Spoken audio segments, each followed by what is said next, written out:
Plaster. A material made of lime, water, and sand or cement used to coat walls or ceilings.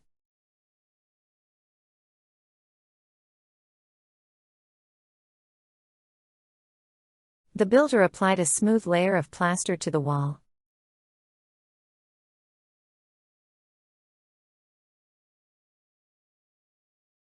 Cracks in the plaster were repaired before painting the room.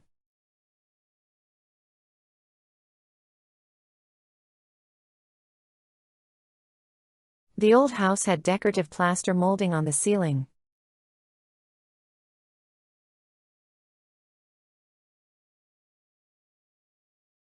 They used plaster to create a textured finish on the walls.